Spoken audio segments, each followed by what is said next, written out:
Welcome to Scholars Academy. Our goal is to move beyond the textbook and turn academic information into functional knowledge.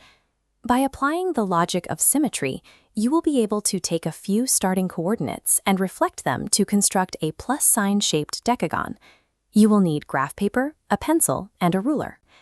We are going to map these reflections by counting units on the grid, which means you won't need to memorize any coordinate formulas. Viewing the coordinate plane as a physical space is more reliable than memorizing positive and negative sign rules. When you understand the spatial relationship between a point and an axis, the geometry becomes self-evident.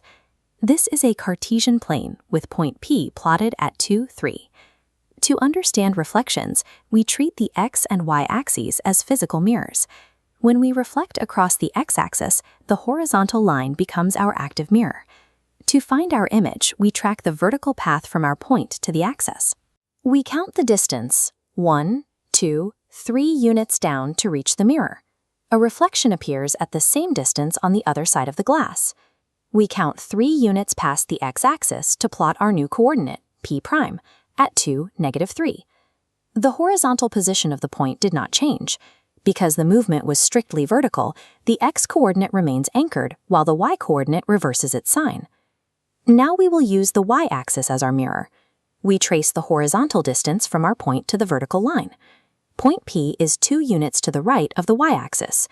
We map those same 2 units to the left to find our reflection at -2, 3. Since we only moved left to right, the vertical height stayed the same. In a y-axis reflection, the x-coordinate reverses, but the y-coordinate is unchanged. We can also reflect through a single point, the origin, at 0, 0. By tracking a diagonal path from our point through the origin, we land an equal distance away in the third quadrant, at -2, -3. An origin reflection is the same as performing an x-axis flip and a y-axis flip at the same time. This is why both the x and y coordinate signs change simultaneously.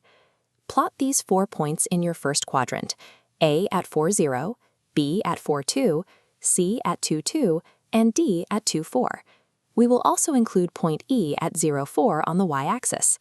Point A sits directly on the x-axis. This position is important if we intend to use the x-axis as our mirror. Because point A is touching the mirror, its distance to the axis is 0. It has no room to move to the other side.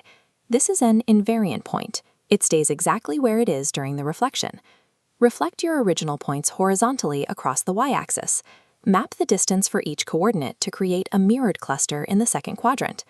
Now reflect your original points across the x-axis into the fourth quadrant, and then through the origin into the third quadrant.